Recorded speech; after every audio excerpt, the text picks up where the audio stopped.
Welcome to The Debate. For the last several years, the most dominant players in the NBA, the guys consistently taking home the MVP awards, well, they aren't the fastest. Not even close.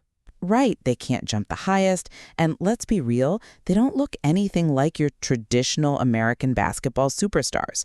We're talking about players like Nikola Jokic, Luka Doncic, Giannis Antetokounmpo. Yeah, it's wild. I mean, if you told a fan in, say, 1996 that a lumbering 280-pound Serbian center who barely gets off the floor would be the most unstoppable offensive engine in the league? They would have laughed you out of the arena. Exactly. They would have thought you were crazy. It defies everything we used to believe about what makes a basketball player truly elite. It really does. For decades, the NBA was basically an American monopoly, right? It was defined by explosive athleticism. You had to have a lightning-fast first step or the ability to just jump out of the gym. Yep. But today, the game is being dictated by international superstars who play a fundamentally different style. And that brings us to the core of our discussion today. Have these European players genuinely elevated the overall level of the NBA?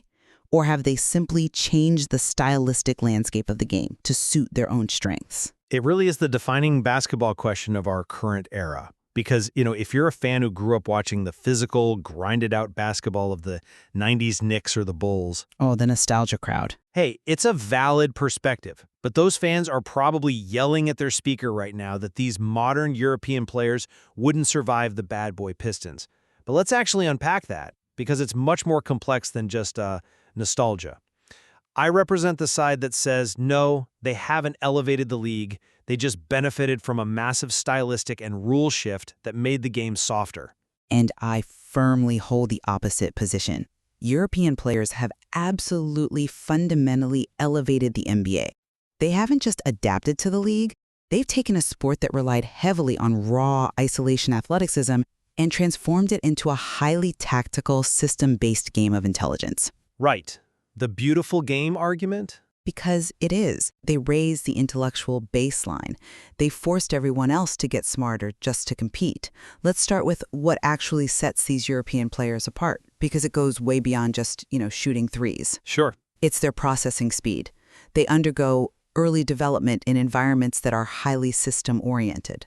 In Europe, a highly touted 15-year-old doesn't just play against other 15-year-olds in a weekend showcase. No, they're playing against grown men. Exactly. They are integrated into adult club teams. And when a teenager is playing against 30-year-old professionals, you cannot rely on physical advantages.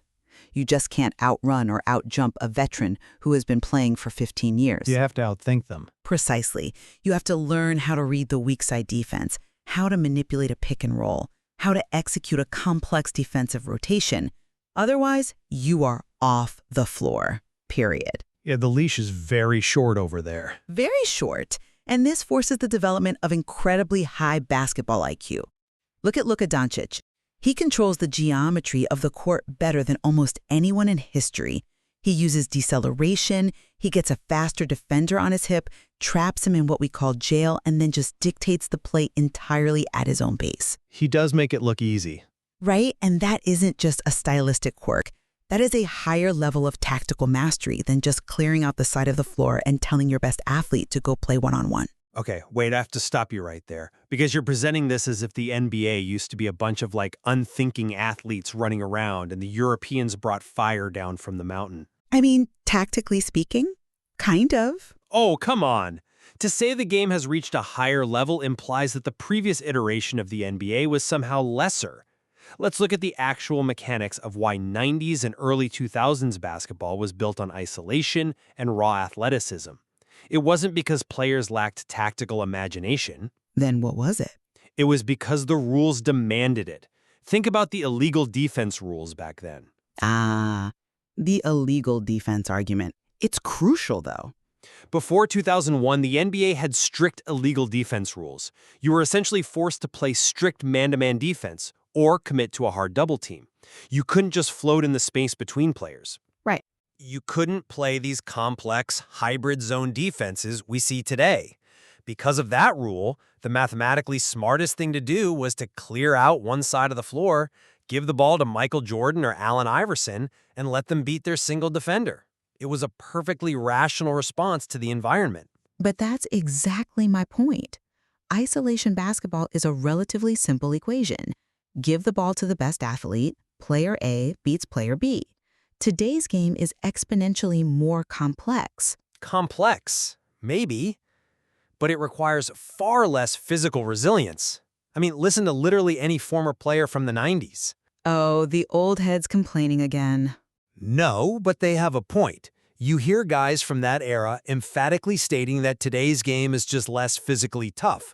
You don't have to agree with their tone, but the reality is, in 2004, the NBA eliminated hand-checking on the perimeter. Let's explain what that actually means for the listeners. Sure, go ahead. In the old NBA, a defender could keep their forearm firmly planted on the hip of the ball handler. They could physically steer you. They could bump you off your driving line and just wear down your legs over 48 minutes. When the NBA outlawed hand-checking to protect ball handlers and open up the floor, they completely removed that physical toll. So you're using the lack of physical wear and tear to dismiss the skill required today? I'm not dismissing the skill. I'm saying the reduction in physical rigor is exactly what allows players who rely on nuance and pacing, like Doncic, to thrive so comfortably. But he still has to read the defense. Sure. But if a defender is allowed to physically reroute him with a forearm to the chest, his rhythm is entirely disrupted. His tactical execution looks so fluid today precisely because the physical friction that would have historically hindered him has been legislated out of the game. They are adapting to a softer league, not a league that magically evolved to a higher plane. I see why you think that. And, I understand the frustration from fans of the older eras who feel the game has lost its edge. But I'd argue it requires far more mental endurance now. Mental endurance over physical toughness? Absolutely. If a sport moves away from brute physical dominance, where the biggest, strongest guy simply forces his way to the basket, toward complex, interwoven tactical execution, I view that objectively as an elevation. How do you define quality or elevation in a physical competition, though? Because physical resistance is literally part of the test. I define it by the sophistication required to succeed. Let's look at the mechanics of modern offense. As I said earlier, 90s isolation was a linear equation. A beats B to get to the rim. Right. The modern NBA offense is like a neural network, executing a sequence where the ball touches 5 pairs of hands, manipulating the defense through precise floor spacing, reading the micro-rotations of the defense, and calculating the highest value shot in real time. That requires a collective intelligence that is frankly superior. Superior in complexity, maybe? But not necessarily better basketball. But it is better. The fact that physical hand-checking has decreased doesn't mean the game is just softer. It means the game has evolved beyond needing sheer blunt force as its primary tool. I still think you're conflating things. Think about it. When you don't have to spend 90% of your energy fighting through a 250-pound enforcer clotheslining you in the paint, you can allocate that energy toward higher-level processing. That's a compelling argument, but have you considered that you are completely conflating complexity with evolution? I challenge the premise that removing physical resistance makes the execution inherently better. How does it not? It just means the execution is allowed to happen unimpeded. It's like taking the wind out of a golf course. Sure, you might see more complex, perfectly shaped shots, but you've removed half of the struggle that defines the sport. Unimpeded? Really? Have you watched a modern NBA defense? Of course I have. They are constantly rotating, stunting, dropping into different coverages on the fly. The defenses are still trying desperately to stop them.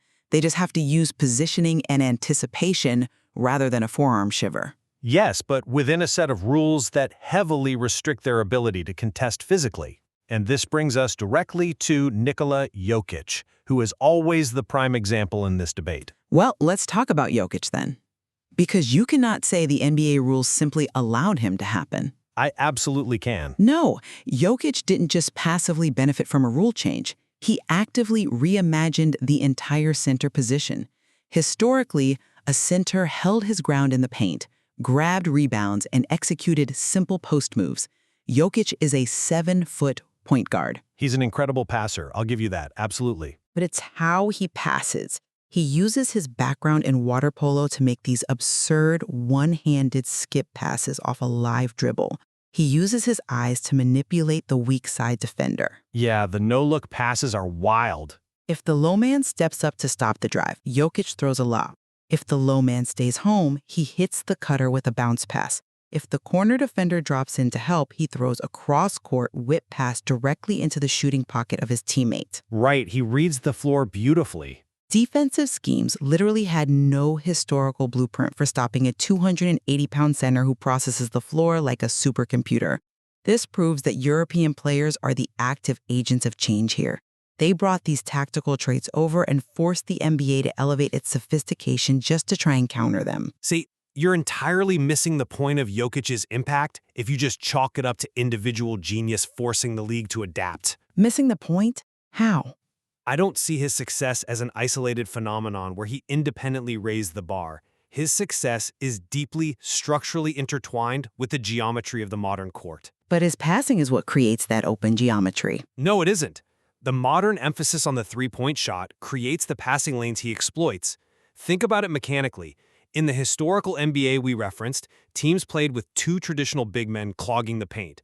Perimeter players rarely shot three-pointers. Right. Spacing was terrible. Exactly. Now imagine putting Jokic in the low post in 1995. The paint is packed with massive bodies. The floor is shrunk. The defense doesn't have to travel far to double-team him.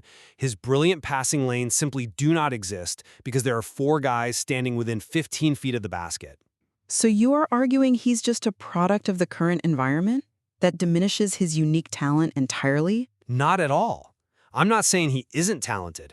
Jokic is a basketball genius, but I am saying it is a synergistic match. In today's NBA, teams prioritize putting 3 or 4 elite shooters on the floor stationed 25 feet away from the basket. Do you know what that does to a defense? It stretches them out? Yes. If 4 offensive players stand at the three-point line, the defense is forced to cover hundreds of extra square feet of court space. The middle of the floor is wide open. The defense is stretched to its absolute breaking point. Leaving Jokic perfectly positioned to pick them apart. Exactly. The NBA's current stylistic rules and analytical trends, which heavily reward spacing and three-point shooting, perfectly align with the specific passing traits Jokic possesses. His genius is unlocked by an environment that accommodates his style. This isn't a case of European players independently raising the league's level. It is the league changing its own stylistic parameters, which happens to perfectly reward the European archetype. That's a fascinating way to frame it, but I want to push back on the idea that they are just lucky beneficiaries of a changing environment. Because if that were true, American players would be adapting to this wide-open geometry just as seamlessly. Some are. But as a whole, they aren't, at least not at the very top MVP level. And that brings us to the root cause of the disparity, the fundamental difference in youth player development. We briefly touched on the European club system earlier, but let's contrast that directly with the American AAU system. The Amateur Athletic Union. Right. The AAU circuit in America has become heavily criticized, and honestly, for good reason. What happens at an AAU tournament? You have incredibly athletic kids playing 3 or 4 games in a single weekend. They are exhausted. And nobody plays defense. Exactly. There is very little practice time, very few complex defensive schemes, and the primary goal for many of these players is to produce a highlight reel for college scouts. The system actively rewards isolation basketball. It rewards the guy who can break down his defender one-on-one and dunk. It's an individual showcase masquerading as a team sport. Perfectly said. Now contrast that with Europe. We talked about how they play against adults, but look at the practice culture. European academies might practice 5 times for every 1 game they play. That's a huge difference. They are drilling pick-and-roll reads until it becomes muscle memory. They are learning how to pass out of double teams. They aren't spending their formative years relying purely on athletic gifts against inferior competition. They are forced to rely on discipline and team tactics. I agree with that. And look at the numerical data on win rates. It proves this method works. Teams that run these European-style system-heavy motion offenses are posting historically high win shares. I mean, the European school of basketball is dominating the efficiency charts. The top offensive ratings in the modern NBA are driven by this exact tactical system. Well, sure, the numbers are high. Because they are undeniably better prepared. They step onto the court essentially as veterans in terms of basketball IQ. That injection of highly prepared, strategically advanced talent across the board objectively raises the caliber of play in the league. You can't deny that. I don't deny it. I readily concede the point about their early professional readiness. It is an absolute fact that they grow up playing in rigorous professional systems, and because of that, they read the game faster. So you agree they raised the level? No! I use that exact fact to bolster my own framework. Wait, how does them being better prepared to read the game support your argument that they haven't elevated the league? Because we have to look at what those European professional systems actually prioritize. For decades, long before the NBA changed its rules, European basketball was built on zone defenses, heavy pick-and-roll execution, constant ball movement, and three-point shooting. It has always been a system-heavy, spacing-oriented style of basketball. Which sound exactly like the modern NBA. Precisely. Because these players are groomed in professional systems that mirror the modern NBA almost perfectly. Their rapid adaptation is entirely inevitable. It is a product of globalization and stylistic alignment. Okay, I follow. Think back to 20 or 30 years ago, when the NBA was built on raw athleticism, hand-checking, and one-on-one physicality. European players famously struggled to adapt. The transition was brutal for them. They were called soft because they weren't used to getting battered in the post. True. The stereotype of the soft European big man was definitely pervasive in the 90s and 2000s. But now that the NBA has evolved, or as I would say, shifted, to look exactly like the European professional systems these players grew up in, of course they are dominating. The NBA essentially adopted the European rulebook. They legalized zone defense, they banned hand-checking, they prioritized the three-point shot. So it's just a coincidence? It isn't proof that their individual talent level has somehow surpassed the raw athletic dominance of previous eras. It just proves that the NBA has globalized its style, and the players who have been practicing that exact style since they were 10 years old are reaping the rewards. So you view their readiness and their dominance right now as merely a stylistic convenience? I view it as a perfect storm of environmental change. Let's use a biological concept here. If the environment changes, the traits that guarantee survival change. The NBA's rule changes altered the environment. It selected against the bruising physical enforcer, and it selected for the high IQ, high-skill passer and shooter. Okay, I see where you're going. The European players were already perfectly adapted to that specific environment. It doesn't mean they are a more elevated species of basketball player than the American stars of the 90s. They are just perfectly adapted to the new reality. I appreciate the evolutionary framing. I really do. But even if the environment shifted to favor them, the organisms operating within it, the players, are performing exponentially more complex tasks. To summarize my position in light of our discussion, the influx of early developed, tactically brilliant European players has undeniably forced the NBA to become a smarter, more sophisticated league. Yeah, we definitely see that differently. They didn't just walk into a league that suited them, they grabbed the steering wheel. Whether we are talking about Nikola Jokic manipulating weak side defenders with his eyes from the center position, or Luka Doncic controlling the pace of the game through sheer processing speed, these players rely on a basketball IQ that was forged in rigorous, system-oriented environments. They have transformed the league from a showcase of brute, linear physical dominance into an intricate, high-level game of collective intelligence. That is an elevation of the sport. And to summarize my perspective, the current dominance of these European stars is largely the result of the NBA changing its own parameters. The league deliberately shifted away from physical, one-on-one athleticism, a shift that removed the physical friction that used to equalize the game. The hand-checking. Exactly. By moving toward a spacing-oriented, geometry-driven game, the NBA created an environment that perfectly accommodates the European style. It allowed players who were groomed in similar professional systems overseas to transition seamlessly without facing the physical toll that defined previous eras.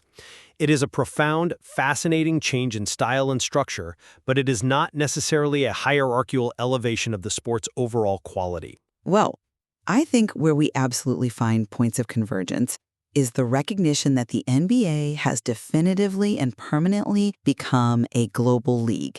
The American monopoly on basketball talent is over, and the structural realities of how players are developed worldwide mean we are never going back to the isolation-heavy game of the past. Agreed entirely. European players have definitively altered the trajectory of the sport.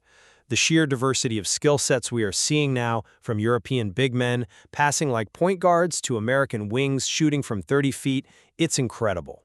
Their early exposure to professional systems is a massive advantage that is forcing the American grassroots systems to do some serious soul-searching. As we reflect on this, it's fascinating to consider whether one views this monumental transformation as a genuine elevation of level or simply an evolution of style. Is the game objectively better or just fundamentally different? But one thing seems completely undeniable. European players have made the NBA a markedly more intelligent game. Without a doubt. The tactical demands, the processing speed, the constant reading of the floor, it has never been higher. The mental endurance required to navigate the modern court really is staggering. Even if you don't have a defender physically forearming you in the chest anymore, the mental fatigue of calculating passing angles and defensive rotations at full speed is a different kind of exhaustion entirely. We encourage you to look closely at this year's MVP race. Look beyond the box score. Watch how the game is processed, not just how high the players are jumping or how fast they are running. Watch the geometry of the court shift when a player like Jokic touches the ball, and decide for yourself which perspective rings truer. Because the operating system of basketball has been fundamentally rewritten, and the global players are the ones writing the code. It is certainly a view worth studying the next time you turn on a game.